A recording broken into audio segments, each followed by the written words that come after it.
पंचतंत्र की कहानियां। 3। काली करतूत। एक बार जंगल में पंछियों की आम सभा हुई। पंछियों के राजा गरुड़ थे, लेकिन सभी गरुड़ से असंतुष्ट थे। मोर की अध्यक्षता में सभा हुई। मोर ने भाषण दिया। साथियों, गरुड़ जी हमारे राजा हैं, पर मुझे यह कहते हुए बहुत दुख होता है कि उनके राज में हम पंछियों की दशा बहुत ही खराब हो गई है। इसका यह कारण है कि गरुड़ जी तो यहाँ से दूर विष्णु लोक में विष्णु जी की सेवा में लगे रहते हैं। हमारी ओर ध्यान देने का उन्हें समय ही नहीं मिलता। हमें अपनी फरियाद लेकर राजा सिंह के पास जाना पड़ता है। हमारी गिनती न 3 में रह गई है और न 13 में। अब हमें क्या करना चाहिए, यही विचारने के लिए यह सभा बुलाई गई है। हुदहुद ने प्रस्ताव रखा। हमें नया राजा चुनना चाहिए, जो हमारी समस्याएं हल करे और दूसरे राजाओं के बीच बैठकर हम पंछियों को जीव जगत में सम्मान दिलाए। मुर्गे ने बाग दी।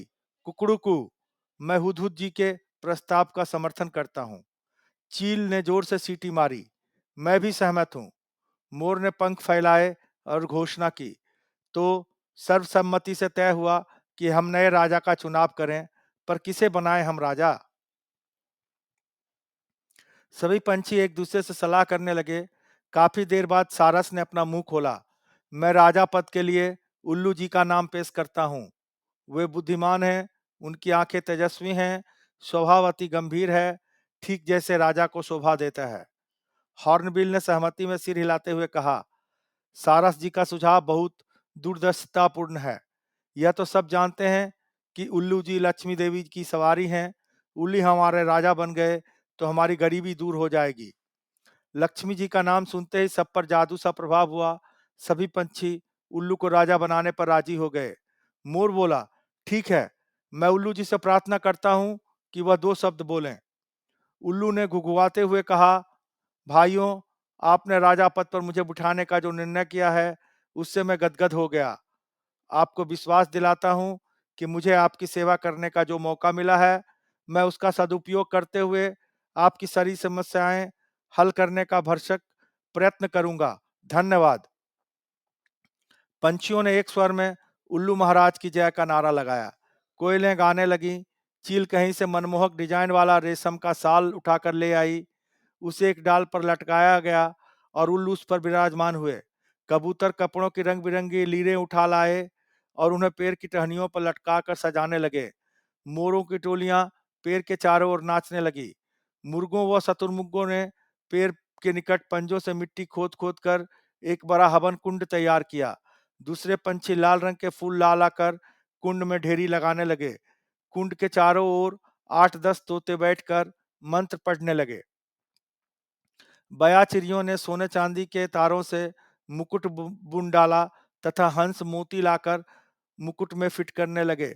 दो मुख्य पुजारियों ने उल्लू से प्रार्थना की, हे पंछी श्रेष्ठ, चलिए लक्ष्मी मंदिर चलकर लक्ष्मी का पूजन करें। निर्वाचित राजा उल्लू पंडितों के साथ लक्ष्मी मंदिर की ओर उड़ चले। उनके जाने के कुछ क्षण पश्चात ही वहां कौवा आया। चारों ओर जश्न का माहौल देखकर वह चौंका। उसने पूछा, भाई, यहाँ किस उत्सव की तैयारी हो रही है? पंछियों ने उल्लू के राजा बनने की बात बताई। कौवा चीखा, मुझे सभा में क्यों नहीं बुलाया गया? क्या मैं पंछी नहीं हूं? मोर ने उत्तर दिया, यह जंगली पंछियों की सभा है। तुम तो अब अधिकतर कस्बों व शहरों में रहने लगे, तुम्हारा हमसे क्या वास्ता? उल्लू के राजा बनने की बात सुनकर कौवा जल भुन गया था। वह सिर पटकने लगा और कां कां करने लगा। अरे, तुम्हारा दिमाग खराब हो गया है? जो उल्लू को राजा बनाने लगे वह चूहे खाकर जीता है। और यह मत भूलो कि उल्लू केवल रात को बाहर निकलता है। अपनी समस्याएं और फरियाद लेकर किसके पास जाओगे? दिन को तो वह मिलेगा नहीं। कौवे की बातों का पंछियों पर असर होने लगा। वे कानाफूसी करने लगे कि शायद उल्लू को राजा बनाने का निर्णय कर उन्होंने गलती की है। धीरे धीरे सारे पंछी वहां से खिसकने लगे। जब उल्लू लक्ष्मी पूजन कर पुजारियों के साथ लौटा तो सारा राज्य अभिषेक स्थल सूना पड़ा था। उल्लू घुघियाया, सब कहाँ गए? उल्लू की सेविका खंडरीच पेड़ से बोली, कौवा आकर सबको उल्टी पट्टी पढ़ा गया। सब चले गए, अब कोई राज्याभिषेक नहीं होगा। उल्लू चोंच पीस कर रह गया। राजा बनने का सपना चूर चूर हो गया। तब से उल्लू कौओं का बैरी बन गया और देखते ही उन पर झटपटता है। सीख, रंग में भंग डालने वाले उम्र भर की दुश्मनी मोल ले बैठते हैं।